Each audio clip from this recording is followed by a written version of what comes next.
బ్రహ్మానందం పరమసుఖదం కేవలం జ్ఞానమూర్తిం ద్వంద్వాతీతం గగనసదృశం తత్వమస్యాదిలక్ష్యం ఏకం నిత్యం విమలమచలం సర్వధీ సాక్షిభూతం భావాతీతం త్రిగుణరహితం సద్గురుం తం నమామి.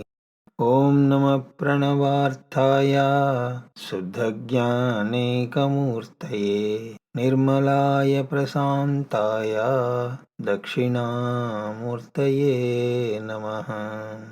శృతిస్మృతిపురాణానాం ఆలయం కరుణాలయం నమామి భగవత్పాదం శంకరం లోకశంకరం. సదాశివసమారంభాం శంకరాచార్యమధ్యమాం అస్మదాచార్యపర్యంతాం వందే గురుపరంపరాం. హరి ఓం. స్మరవారం వారం కార్యక్రమాన్ని వీక్షిస్తున్న ప్రేక్షకులందరికీ స్వాగతం. అతః సుషుప్త్యావస్థాకా అహం కిమపి న జానామి సుఖేన మయా నిద్రానుభూయాత్ ఇతి. సుషుప్త్యావస్థా కారణశరీరాభిమాని ఆత్మా ప్రాజ్ఞ ఇత్యుచ్యతే. ఇది సుషుప్తి అవస్థ అని సుషుప్తి అవస్థలో ఉండి చెప్పడం కుదరదు. అలాగే సుషుప్తి అవస్థ ఏమిటి అంటే ఆ అవస్థలో మనం గురక పెడతాము, అది సుషుప్తి అవస్థ అని చెప్పడానికి లేదు. ఎందుకంటే కలగంటూ కూడా గురక పెట్టచ్చు, అలా చెప్పడానికి లేదు. కాబట్టి చక్కగా ఇక్కడ ఏమంటున్నారు అంటే అహం కిమపి న జానామి, నాకు ఏమీ తెలియదు.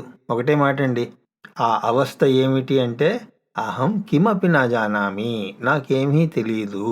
సుఖేన మయా నిద్రానుభూయాత్ ఇతి. ఇతి అంటే ఇది, నాకేమీ తెలియదు. నిద్ర అంటే నాకేమీ తెలియదు. అదే అన్నీ తెలుస్తూ ఉన్నాయనుకోండి, మీకేమైనా జబ్బు చేసిందనుకోండి, అన్నీ తెలుస్తూ ఉంటాయి. అక్కడ నిద్రపోవాలి అని అనుకున్నా సరే నిద్ర రాదు, అక్కడ అన్నీ తెలుస్తూ ఉంటాయి. అలా తెలుస్తూ ఉన్నంతసేపు నిద్ర రానట్టే. కాబట్టి నిజమైన నిద్ర అంటే ఏమిటి? నాకేమీ తెలియదు, నాకేమీ తెలియదు అన్నదే నిద్ర. మరి అక్కడ ఏమనిపిస్తుంది అంటే సుఖేన మయా నిద్రానుభూయాత్, హాయిగా నా చేత నిద్ర అనుభవింపబడింది. ఎలాగా? సుఖేనా, సుఖంగా నిద్రపోయాను. అయితే ఇది ఎప్పుడు చెప్తున్నారు అంటే జాగ్రత్తావస్థలోనే ఇది మీరు చెప్పగలరు. అందుకోసమే జానామి ప్రెజెంట్ టెన్స్లో చెప్తున్నారు. ఎందుకు అలా చెప్పడం అంటే ఆ అవస్థలో ఉన్నప్పుడు ఆ అవస్థ గురించి చెప్పడం కుదరదు. ఎందుకంటే అప్పుడు నాకేమీ తెలియదు. ఒకవేళ తెలిస్తే అది ఆ అవస్థ అవదు. ఏమీ తెలియదు. మరి ఏమైనా విశేషం ఏమైనా ఉందా అంటే ఒకవేళ నేను జ్ఞాపకం తెచ్చుకుంటే అప్పుడు నాకు తెలియలేదు, కానీ ఇప్పుడు చెప్పగలను. ఏమిటి అంటే నేను సుఖంగా నిద్రపోయాను, అది ఇప్పుడు చెప్పగలుగుతున్నాను, అప్పుడు చెప్పలేను. నిద్ర అన్నది ఎంత సుఖమైనటువంటి అనుభూతి అండి. దాన్ని మించిన అనుభూతి ఇంకెక్కడైనా ఉందేమో నాకు తెలియదు.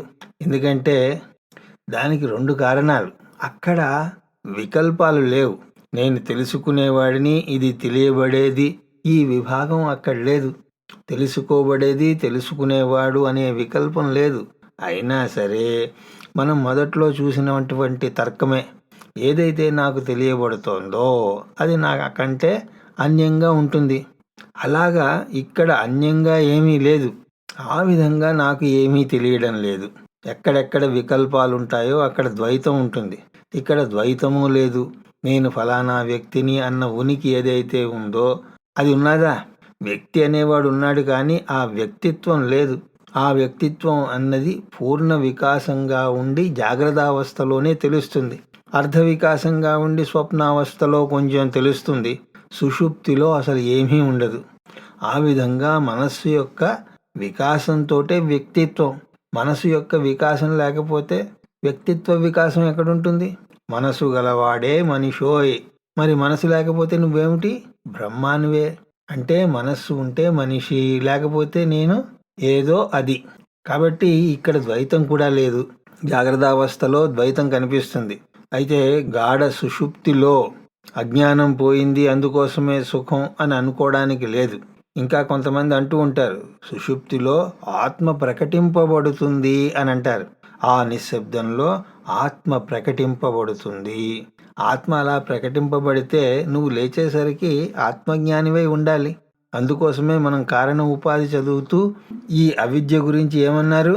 అనిర్వాచ్యానా విద్యారూపం శరీరద్వయస్య కారణమాత్రం సత్స్వరూపాజ్ఞానం నిర్వికల్పక రూపం యదస్తి తత్కారణ శరీరం. దానికి వికల్పం లేదు. ఒక అవస్థలో ఉండడం, ఇంకో అవస్థలో ఉండకపోవడం అన్నది లేదు. అన్ని అవస్థల్లోనూ అది ఉంటుంది. ఎక్కడ ఆత్మ ఉంటే అక్కడ అది ఉంటుంది. అయితే ఎప్పటిదాకా ఉంటుంది అంటే దాన్ని తెలుసుకునేంత వరకు ఆ అజ్ఞానం ఉంటుంది. మీ చేతిలో ఒక కప్పు ఉన్నది.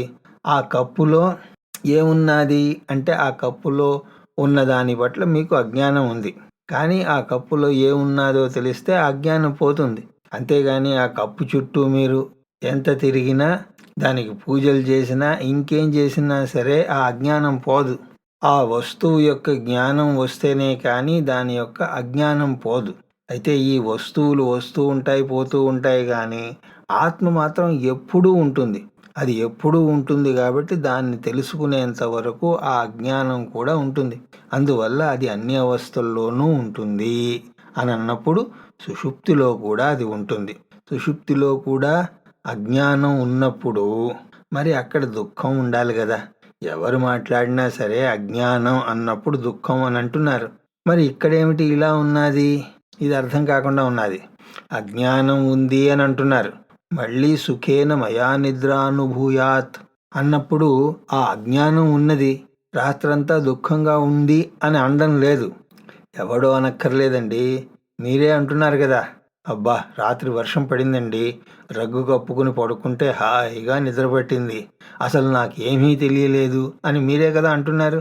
పొద్దున్న లేచేంత వరకు నాకేమీ తెలియదు అని అన్నప్పుడు అది సుఖమా దుఃఖమా?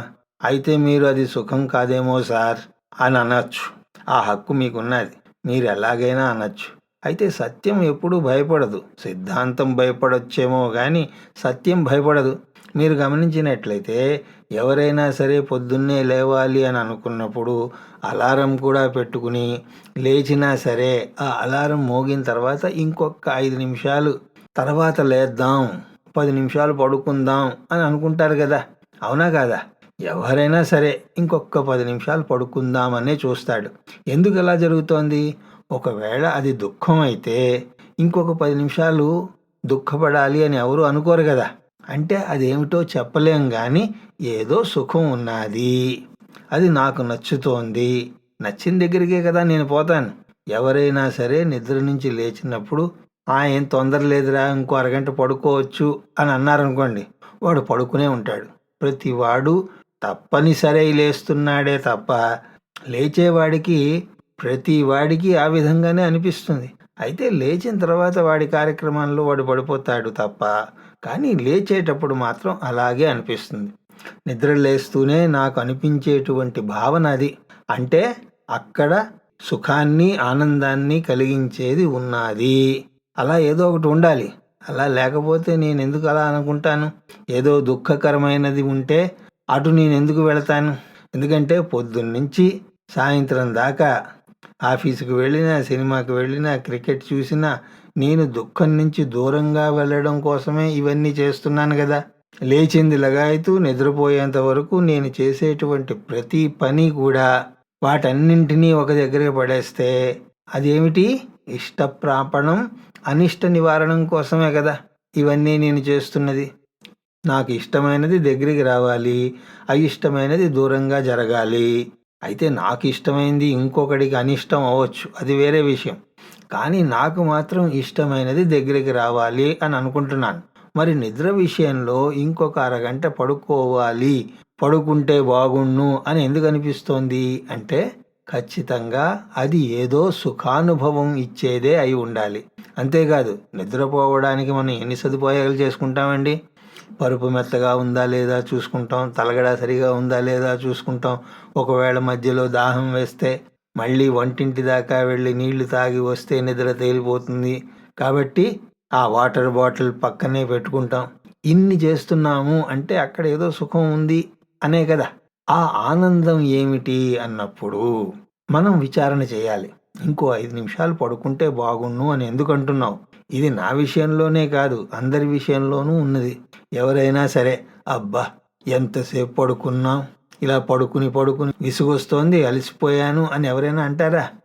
ఏ పని చేసినా అలసిపోయేటువంటి నువ్వు అంతసేపు నిద్రపోతూ అలసిపోయాను అని ఎందుకు అంటం లేదు? అక్కడ అలసట రాదు, ఏదో సుఖం ఉన్నది. ఇలా నేను విచారణ చేసినప్పుడు అక్కడ వికల్పాలు లేవు. అజ్ఞానం ఉంది కానీ వికల్పం లేదు. నిర్వికల్ప సమాధి అని అంటూ ఉంటారు. నిర్వికల్ప సమాధి అంటే బహుశా నాకు ఇదే అనిపిస్తుంది. నిద్రలో పొందే సుఖాన్ని అక్కడ పొందాలనుకుంటున్నారో ఏమో. జాగ్రత్తావస్థలో దానికోసం ప్రయత్నం ఎందుకు అంటే నిర్వికల్పం అన్నది సుషుప్తిలోనే ఉంటుంది కదా. సుషుప్తిలో ఉన్నది నిర్వికల్పమే కదా.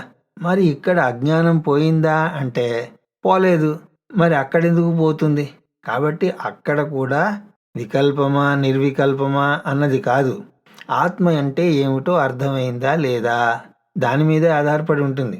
శాస్త్రం మాట్లాడితే ఈ విధంగా ఉంటుంది. అయితే మిగతా వాళ్ళు ఏం మాట్లాడినా సరే వాళ్ళు వాళ్ళ షాపుల్ని నడుపుకోవడానికే. మరి దీన్నే ఎందుకు ప్రమాణంగా తీసుకోవాలి? వేదాంతాన్నే ఎందుకు ప్రమాణంగా తీసుకోవాలి అంటే ఇది తర్కానికి నిలుస్తుంది. మిగతావన్నీ కూడా మీరు ఎంత ప్రయత్నం చేసినా సరే ఎక్కడో ఒక చోట కాంప్రమైజ్ అయినట్టే అనిపిస్తుంది. ఇక్కడ అలాంటి సమస్య లేదు. ఇంకా ఏమిటి అంటే ఆత్మ అంతటా ఉన్నప్పుడు నిర్వికల్ప సమాధిలోనే ఎందుకు తెలుస్తుంది? నిర్వికల్ప సమాధిలో ఆయన పరమానందాన్ని అనుభవించాడు. మరి ఆనందం అన్నది అనంతం కదా, అది మళ్ళీ ఎందుకు పోయింది అంటే అది ఆత్మానందం కాదేమో. వేరే నిష్కర్ష ఏమున్నది చెప్పండి? నిద్రలో మాత్రమే సుఖము, నిర్వికల్పంలో మాత్రమే ఆనందం అని అన్నారనుకోండి, దానికి నిద్రకి పెద్ద తేడా లేదు. కాబట్టి నిర్వికల్పం కుండలిని గిండలిని అని పెట్టుకునే కంటే అవేమీ వద్దు, కుండలిని వద్దు, ఏదీ వద్దు. ఒకటి అర్థమైతే చాలు, మనకు ఆ కుండ చాలు, కుండలిని అవసరం లేదు. వేదాంతానికి ఒక కుండ ఉంటే సరిపోతుంది. ఆ కుండలిని జాగ్రత్తం అయితేనే ఆత్మ అంటే ఆత్మ పరిమితం అయిపోయింది. మరి అంతటా ఉన్నా నాకెందుకు తెలియడం లేదు అంటే నీ ప్రమాణం సరిగా లేదు. ఆ ప్రమాణం గనక ఉంటే దాని ద్వారా తెలుసుకుంటే ఉన్నదంతా ఆత్మే. కాబట్టి దాన్ని తెలుసుకోవడమే, పొందడం అంటూ ఏమీ ఉండదు. కాబట్టి ఇక్కడ గాఢ నిద్ర గురించి నేను జాగ్రత్తావస్థలోనే చెప్పగలను. అహం కిమపి నా జానామి సుఖేన మయా నిద్రానుభూయాత్. నాకేమీ తెలీదు, నా చేత సుఖప్రదమైనటువంటి నిద్ర అనుభవింపబడింది అని మాత్రమే నేను చెప్పగలను. ఇక్కడ కొంతమంది ఈ అనుభవం ఏదైతే ఉందో ఇది ప్రత్యక్ష అనుభవం కాదు అని ఒక పాయింట్ తీసుకొస్తారు. నాకేమీ తెలియలేదు అన్నది దేనిని ఆధారంగా చేసుకుని చెప్తున్నారు? జాగ్రత్తావస్థను చూసే కదా చెప్తున్నావు. సుషుప్తిలో ఆ అనుభవం ఏదైతే ఉందో అది ప్రత్యక్ష అనుభవం కాదు, అనుమాన ప్రమాణంతోనే చెప్పాలి అని అంటారు. అది తప్పు. అది కూడా ప్రత్యక్ష అనుభవమే. ఒక తర్కంతో చూస్తే మన పాత ఉదాహరణే, ఘటం అస్తి, ఘట సంవిత్ అస్తి, పుస్తకం అస్తి, పుస్తక సంవిత్ అస్తి, దేవాలయం అస్తి, దేవాలయ సంవిత్ అస్తి. అంతే కదా. ఏది చెప్పినా కూడా ఆ సంవిత్, ఆ చైతన్యం ఉన్నది. ఆ చైతన్యమే సంవిత్గా చెప్పబడుతున్నది. అదే చిత్. ఆ చిత్తు మార్పు చెందడం లేదు. ఘటం నాస్తి కానీ ఘట సంవిత్ నాస్తి అని చెప్పలేం. ఒకవేళ ఘట సంవిత్ పోయింది, పుస్తకం సంవిత్ పోయింది, అలా పోయినా సరే ఆ పోయింది అని ఎవరికి తెలుస్తోంది? అది ఎక్కడికి వెళ్ళలేదు, అది ఉండి చూస్తోంది. కాబట్టి ఇక్కడ వస్తువులు లేనటువంటి స్థితి ఎందుకు లేవు అంటే వస్తువుల్ని గ్రహించేటువంటి మనస్సు లేదు. కాబట్టి వ్యక్తిత్వం అన్నది లేదు. ఇక్కడ నేను తప్ప ఇంకొక వస్తువు ఏదీ లేదు కాబట్టి ఏమీ తెలియడం లేదు అని చెప్తున్నాను. నాకేమీ తెలియడం లేదు అని చెప్పినా సరే అది సంవిత్తే కాబట్టి అది ప్రత్యక్షమే. ఏదో జాగ్రత్తావస్థతో పోల్చుకుని చెప్పడం కాదు. జాగ్రత్తావస్థలో వస్తువులన్నీ ఉన్నాయి కాబట్టి అవి ఉన్నాయి అని చెప్తున్నాను. స్వప్నావస్థలో కూడా నాకు నచ్చినవి ఉన్నాయి కాబట్టి అవి ఉన్నాయి అని చెప్తున్నాను. అలాంటివి ఏవీ ఇక్కడ లేవు కాబట్టి, వ్యక్తిత్వం అన్నది లేదు కాబట్టి ఇక్కడ సమయము లేదు, ప్రదేశము లేదు, సమయము ప్రదేశము లేకపోతే ఇక ప్రపంచం మాత్రం ఎక్కడుంటుంది? బయట ఉండవచ్చేమో కానీ ఇక్కడ లేదు. నేను అనుభవిస్తున్నటువంటి అవస్థలో అది లేదు. అక్కడ వస్తువులేవీ లేవు. ఎందుకంటే వాటిని గ్రహించేటువంటి మనస్సు లేదు. నిశ్చయం చేసి ఇది అని చెప్పేటువంటి బుద్ధి కూడా అక్కడ లేదు. అయితే ఇవన్నీ ఎక్కడికి వెళ్ళాయి అంటే అవ్యక్తంలోకి వెళ్ళాయి. ఒక చెట్టు బీజంలో దాక్కుని ఉన్నట్టుగా ఆ బీజాన్ని బద్దలు కొట్టి చూస్తే ఏమీ కనిపించదు. ఇప్పుడు నేను శరీరాన్ని, దానికి సంబంధించిన అవస్థను పరిశీలిస్తాను. అప్పుడు నాకు జగత్ కారణం గోచరిస్తుంది అంటే ఏమీ గోచరించదు. ఒక విత్తనంలో మీకేమైనా మర్రి చెట్టు కనిపిస్తుందా? భూతద్దం పెట్టి వెతికినా, మైక్రోస్కోప్లో చూసినా మీకేమీ కనపడదు. కానీ చెట్టు యొక్క కాండము, కొమ్మలు, రెమ్మలు, ఆకులు అన్నీ కూడా అందులోనే ఉన్నాయి కదా. ఎలా ఉన్నాయి అంటే అవ్యక్తంగా ఉన్నాయి. మళ్ళీ వ్యక్తం అవుతాయి, మళ్ళీ అవ్యక్తం అవుతాయి. ఆ విధంగా అవ్యక్తంగా ఉన్నప్పుడు అక్కడ పనిముట్లు, కరణాలు ఏమీ లేవు, మనస్సు అవి ఏమీ లేవు. కాబట్టి బయట ప్రపంచం ఉన్నా సరే నా ప్రపంచం లేదు. అక్కడ సబ్జెక్ట్ ఆబ్జెక్ట్ అన్నది లేదు. జాగ్రత్త అవస్థలో ఉన్నది, స్వప్నావస్థలో కూడా ఉంది. స్వప్నంలో కూడా పూర్తిగా ఉంది అని చెప్పడానికి లేదు. అక్కడ అర్ధ వికాసంతో ఉంటుంది. కానీ జాగ్రత్త అవస్థలో సబ్జెక్ట్ ఆబ్జెక్ట్ చాలా స్పష్టంగా ఉంటాయి. లేదా జ్ఞేయం జ్ఞాత ఇద్దరు ఉంటారు. స్వప్నావస్థలో కొంచెం ఉండొచ్చు, కానీ ఇక్కడ ఏమీ ఉండదు. కాబట్టి నాకు ఏమీ తెలియబడదు అని చెప్పడానికి కారణం ఏమిటి అంటే అక్కడ ఈ సంబంధం లేదు. జ్ఞాత జ్ఞానం సంబంధం లేదు. నేను ధ్వని సంవిత్, చిత్ర సంవిత్ అని అంటున్నాను, కానీ అక్కడేమీ లేవు. అక్కడ ఉన్నది ఎవరు? నేనే. నేను అన్నదే చిత్, నేనన్నదే సంవిత్. కాబట్టి ఆ నేను ఏం చెప్తోంది అంటే నాకేమీ తెలియడం లేదు. ఆ విధంగా చెప్పడమే కానీ అక్కడేదో మళ్ళీ చైతన్యం పోయింది, మళ్ళీ జాగ్రత్త అవస్థలో చైతన్యం వచ్చింది, అప్పుడు గుర్తు చేసుకుని చెప్తుంది అని కాదు. కాబట్టి జాగ్రత్త అవస్థలో గుర్తు చేసుకున్నా సరే ఆ విషయం మీకు ముందే తెలుసు. కాబట్టి అది ప్రత్యక్ష అనుభవమే. ఇక్కడ మన వాళ్ళు ఒక చిహ్నాన్ని కూడా ఇచ్చారు, గుర్తునిచ్చారు. అది ఏమిటి అంటే ఓం. ఇందులో అకారము, ఉకారము, మకారము. అకారము జాగ్రత్తావస్థ, ఉకారము స్వప్నావస్థ, మకారము సుషుప్తి అవస్థలకు ప్రతీకగా ఒక గుర్తుని ఇచ్చి, అందులో కూడా మకారం అన్నది అవ్యక్త స్థితికి గుర్తు, ఉకారం అన్నది అర్థ వికాసానికి గుర్తు, అకారం అన్నప్పుడు అది వ్యక్తీకరణ అని అన్నారు. ఓం అన్నప్పుడు కూడా ఈ విధమైనటువంటి వివరణ ఇస్తారు. ఇప్పుడు ఓం అన్నప్పుడు ఎవరు? ఈ ముగ్గురు, మెలకువగా ఉన్నవాడు, కలగంటున్నవాడు, నిద్రలో ఉన్నవాడు. ఈ అందరూ ఎవరు అంటే ఆత్మే. కాబట్టి ఓం అంటే ఎవరు? ఆత్మ.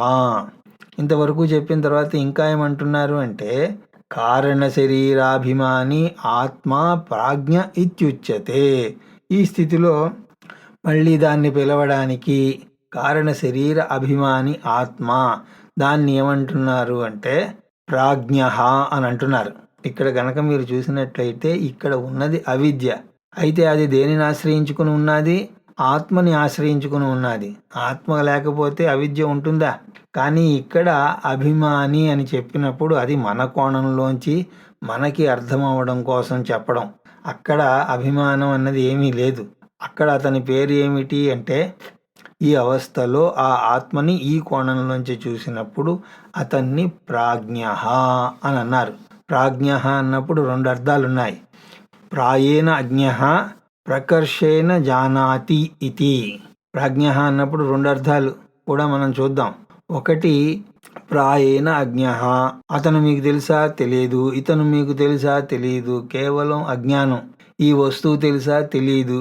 మరి ఏమిటి తెలుసు అంటే నాకేది తెలియదు అన్నది మాత్రమే తెలుసు. అంతకు మించి నాకేదీ తెలియదు, నాకేమీ తెలియదు, కానీ నాకేమీ తెలియదు అని మాత్రం తెలుసు.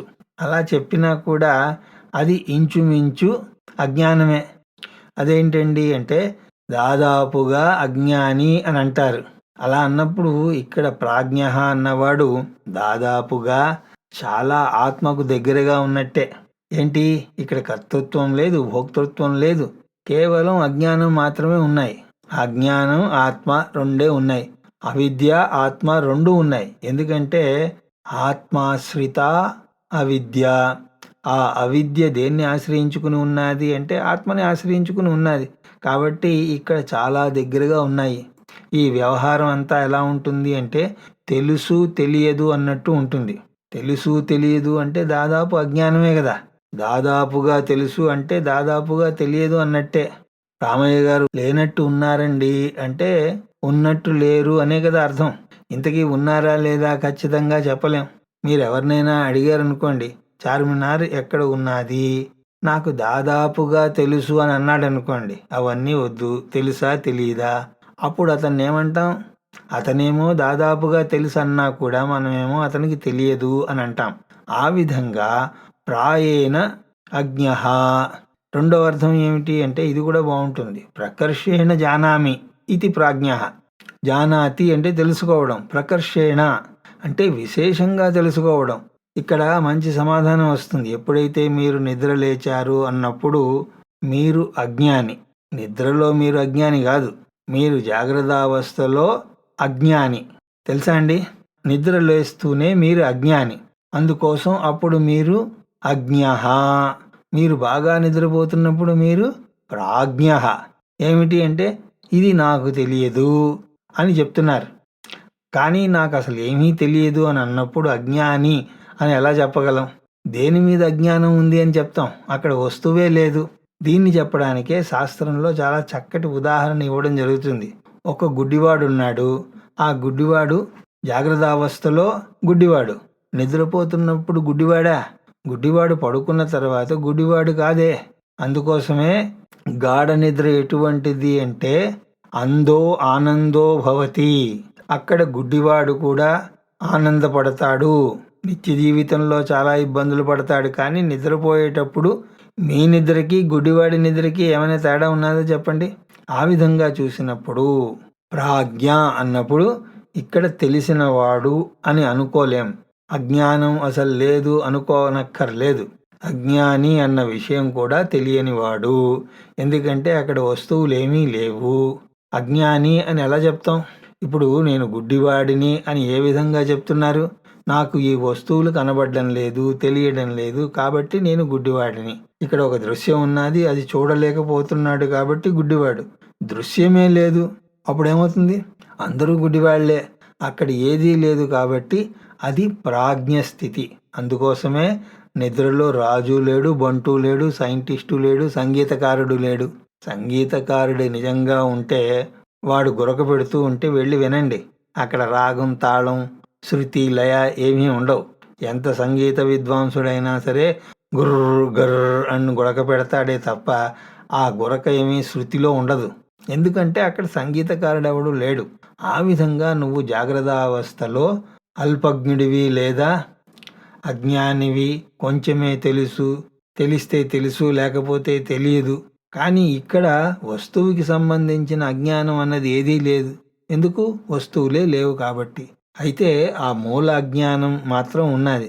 ఈ కోణంలో చూసినప్పుడు ప్రాజ్ఞుడు అంటే ప్రజ్ఞ కలిగిన వాడు అని కాదు. దానికి రెండు అర్థాలు.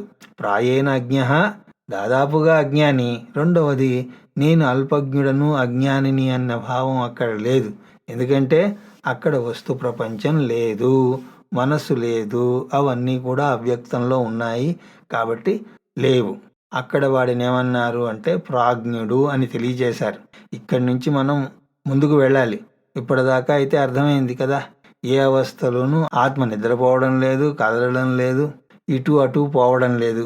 మూడు అవస్థల్లోనూ అది చూస్తూ తెలుసుకుంటూ ఉన్నది. అవస్థాత్రయ సాక్షి ఆత్మ అని తెలుసుకోవడానికి ఇంత విచారణ చేయాల్సి వచ్చింది. ఇక్కడ మీరు ఏ అవస్థలో ఉన్నా సరే ఆత్మ అది అలా ఉన్నదే తప్ప ఎందులోనూ కల్పించుకోలేదు, ఇంటర్ఫీర్ అవ్వడం లేదు. అది ఆత్మ సాక్షి అంటే. ఇక్కడి నుంచి మనం పంచకోశాలలోకి ప్రయాణం చేయాలి. ఇక్కడి నుంచి పంచకోశాలకు సంబంధం ఉన్నది. ఎలాగైతే మూడు శరీరాలకి మూడు అవస్థలకు సంబంధం ఉన్నదో ఈ అవస్థలకి పంచకోశాలకు కూడా సంబంధం ఉంది. అందుకోసమే మనం శరీరత్రయ ప్రక్రియ తర్వాత అవస్థాత్రయ ప్రక్రియ చూసాం. అవస్థాత్రయ ప్రక్రియ తర్వాత పంచకోశ ప్రక్రియని చూడబోతున్నాం. ఆ పంచకోశ ప్రక్రియ ఏమిటి? వాటి యొక్క అధ్యయనాన్ని మనం తర్వాత తరగతుల్లో దర్శించే ప్రయత్నం చేద్దాం అని తెలియజేసుకుంటూ, నా మాటలను ఎంతో శ్రద్ధగా వింటున్న మీ అందరికీ శిరస్సు వంచి నమస్కరిస్తూ, హరి ఓం తత్సత్.